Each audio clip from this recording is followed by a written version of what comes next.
So Donald Trump has chose Pete Hegseth, the co-host of the Weekend Fox and Friends, to be our Secretary of Defense. Now we could sit here and talk all day long about Hegseth's qualifications and how that he's not qualified to do this job, but since when has that ever stopped MAGA from supporting anyone that Trump picks? Hell, Trump himself was never qualified to hold an office, but they got behind him, and now as we watch him roll out his cabinet of clowns, they continue to get behind them. I cannot imagine what they would be saying had Joe Biden picked a co-host on MSNBC.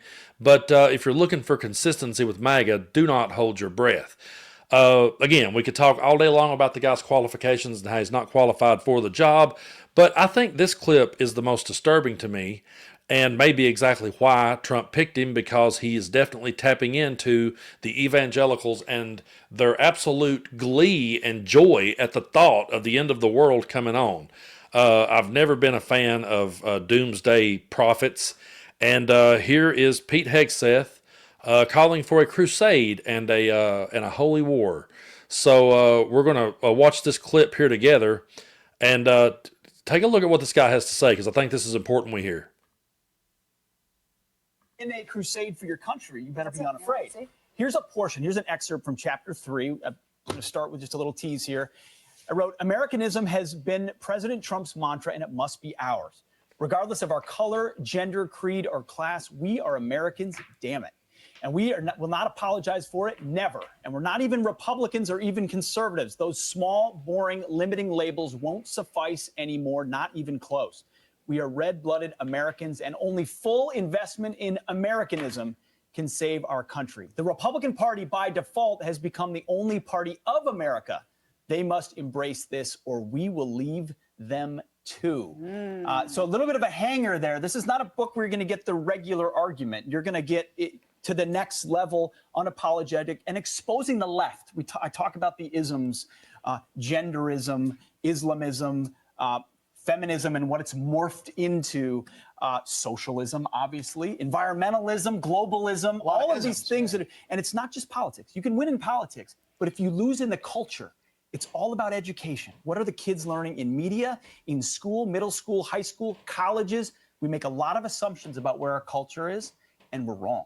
And if we don't crusade a holy war, a righteous holy war for freedom, we're not going to save it. And thank God we have Trump now, but we got to do it for the next generation.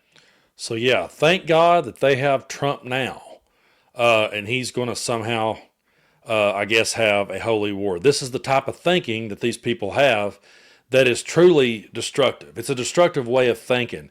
And I have to say, what the hell, I don't even know if I can say this, what the hell was Islamism? I mean, it's ridiculous, but Americanism is the one that counts, and all the other isms is bad. They have learned that if they put the word, or just the letters ism on the end, that they can use that. They're the party of catchphrases. Make America great again. They will literally stick that on anything. Make gas great again. Make America healthy again. You know, make the Chicago Bulls great again. Whatever the hell they come up with. And it's always the evil isms, except Americanism. And they're the only red-blooded Americans they are. They're the only ones. And if the Republican Party doesn't bow to their brand of Americanism, then they're all going to, abandon them too. And that is just a dangerous way of thinking, and this doomsday way of thinking. They won the election, and they can't be happy with that. They won this thing.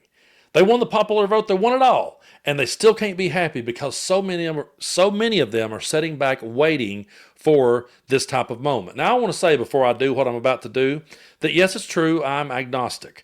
But I was brought up in church. I was raised by a Pentecostal mother and a Southern Baptist dad. And so I went back and forth between the two churches, and I learned about both of those. And I have read and studied the Bible my entire life.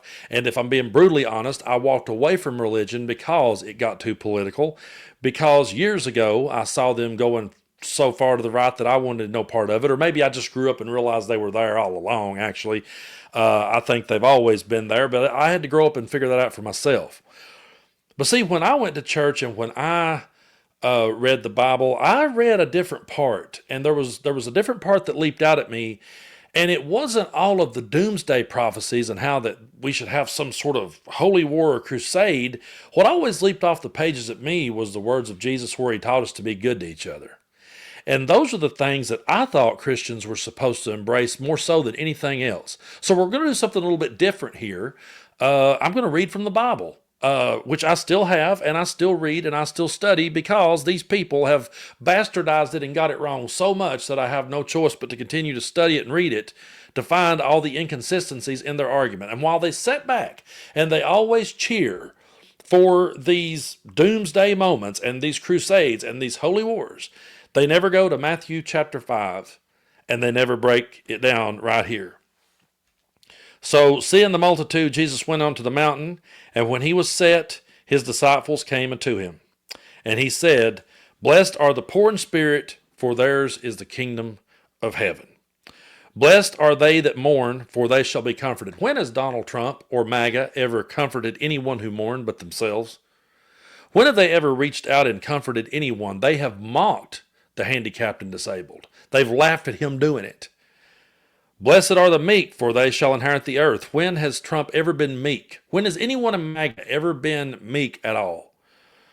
Blessed are they which do hunger after righteousness, for they shall be fulfilled. Well, when has MAGA or Trump ever hungered after righteousness? All they've ever hungered for is cruelty and more violence. Blessed are the merciful, for they shall obtain mercy. When have they ever been merciful? Blessed are the pure in heart, for they shall see God. Blessed are the peacemakers, for they shall be called children of God. And here this guy's calling for a holy war. Blessed are they which are persecuted for righteousness' sake, for theirs is the kingdom of heaven. And blessed are ye when men shall receive ye and persecute you, and shall say manner of evil against you falsely for my name.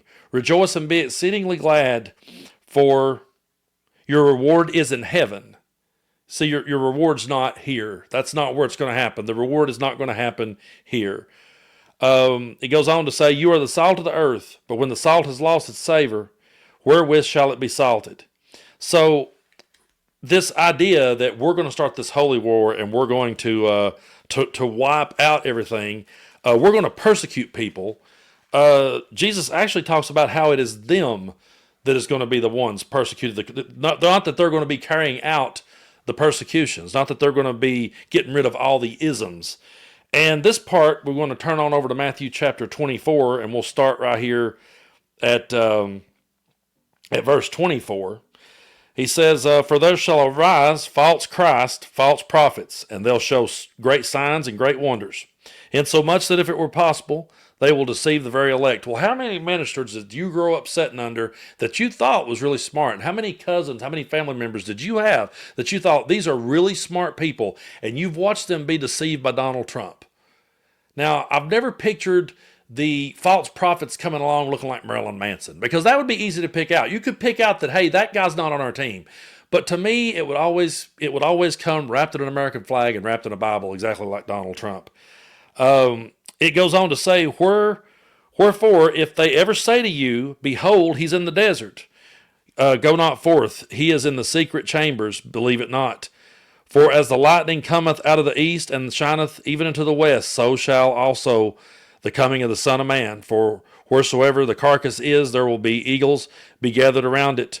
Immediately after tribulation of those days shall the sun be darkened, and the moon shall give her light, and the stars shall fall from heaven, and the powers of heaven shall be shaken. But you can read that You can read that entire chapter for yourself, and you're not going to find any spot where it says that some dude out of the east is going to rise up and he's going to suddenly save the day and bring Americanism out to get rid of all the other evil isms.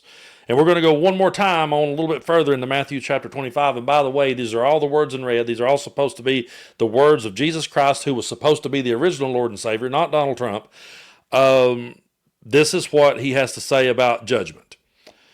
It says, And before him shall be gathered all the nations, and he shall separate them one from another, as a shepherd divides the sheep from the goats. He will set the sheep on his right hand, and on the left he will put his goats. Then shall the king say unto them, Come to the right hand, come ye blessed of my Father, inherit the kingdom prepared for you from the foundation of the world. For I was hungry, and ye gave me meat. I was thirsty and you gave me drink. I was a stranger and you took me in. All we've heard about is mass deportations. All we've heard about is getting rid of people. All we've heard about is running people away.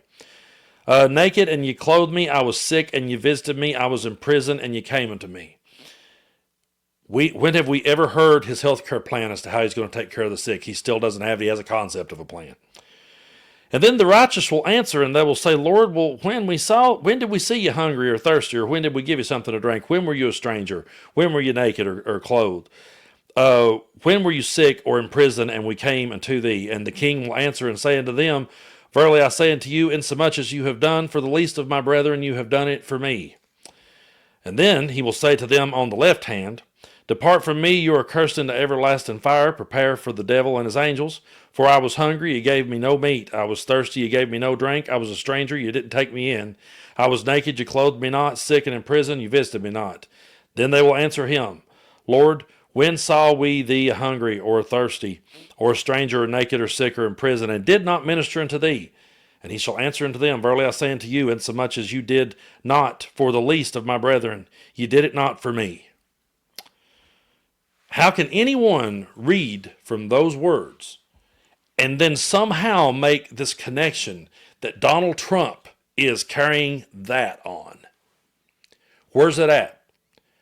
I've never found a minister yet that can provide me 1 ounce of scripture other than they try to bastardize and twist it into saying that Donald Trump is the son of man. I'm not going to name his name, but I saw this ridiculous, over-the-top Jerry Falwell wannabe say that Trump was the son of man and Jesus is the son of God.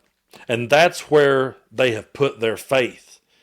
And instead of turning to the parts about helping people, listen, I want y'all to understand something. I may be agnostic, but if these people in the Maga movement were out here being good to people, we're out here feeding and clothing people, we're out here welcoming people in, we're out here living up to those words I just read you, you would never hear me criticize any of them. If Donald Trump was out here carrying this stuff out, if he was worried about everybody and fixing the problems and helping those that were in need and comforting those that were in need and giving those that were thirsty something to drink and the hungry something to eat and healing the sick and taking people in, you wouldn't hear me criticize him, because it's not about politics. It's not about Republican versus Democrat or left versus right. It's about right versus wrong.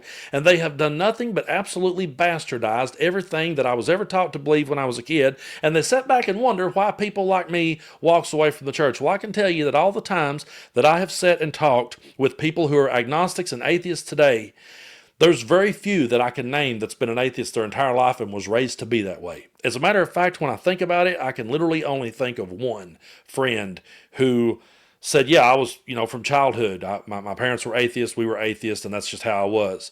I've got another friend who was like, well, I was sent to church on Sunday, but my parents really didn't ever talk about it. It never came up in conversation. But every atheist and agnostic that I've ever bumped into and said, why did you leave the church? It's because the people in the church pushed them away from it because they didn't live the way that the Bible actually said. Because they got so radical in their extremism and got so deep into their doomsday prophecies and not deep enough into helping one another. If they were about the helping of one another, you would never hear Tennessee Brando say a bad word about him. You would never hear me call them out. It's the fact that they use this book to justify their cruelty. They use this book to justify harming other people who they disagree with and whose lifestyles they disagree with. And they will go back and they will find ancient books written way before Jesus was ever on earth. They will pick out certain verses and they'll say, this is why we must stand against all these isms. But Jesus never brought any of them up. He never talked about it. All he talked about was being good to people. And he said, if they tell you the Son of Man is over here or they tell you the Savior is here, don't believe it, because he ain't coming. I'm it. I'm that guy. So if they thought Donald Trump was coming to save them, there's not a word in the Bible to back it up, unless you want to be like the little Jerry Falwell ripoff, the Dollar General Jerry. And that's a song title. And song title alert. If you want to be that guy, then you can twist it to say Trump's the son of man. But otherwise, there's no way you can get it. And that's why people walks away from it. And that's why so many of us are fed up with it. Years ago, my grandmother, who's no longer with us, said that she wished I had been a minister. And I said to her, well, Mama, there's no way that I could be, because I would have to tell them the truth. And if I told them the truth, they would run me out of there. They would throw rocks at me on the way out of the parking lot. Because there's no way that I could walk into a church today and say, yeah, Donald Trump represents us. Yeah, he represents that guy that went to the cross and died for you. There's no way I could do that. I couldn't dupe the people like that, and I wouldn't want to grift people that way. Years ago, I realized that, if I wanted to be, I think I could have been. I think I could have been a good grifting preacher. I think I know the book really well. I can talk pretty good. I can get worked up a lot more than I do in my videos. I can put on a show. For those of you that have saw me play music, you know I can work the audience. But that was never what it was about to me. It was always about treating other people good. It was always about helping people in need. And it had nothing to do with political labels, and it had nothing to do with religious denominations. But these people always go to their doomsday prophecies and never to the teachings of love. And that's why I want nothing to do with them. But I thank you guys for wanting something to do with me, and I thank you for helping me get over 400,000 subscribers. The numbers just keep growing. I'm baffled that many people actually wants to hear what I have to say, but it's truly humbling, and I appreciate you for hitting that button. And if you haven't already, be sure to do so. Let's get to 500,000. Let's see if we can do it, and let's hang in there. Let's always call this stuff out, because this ain't normal. And don't ever let the mainstream media or your pastors or your ministers ever sane wash this type of insanity.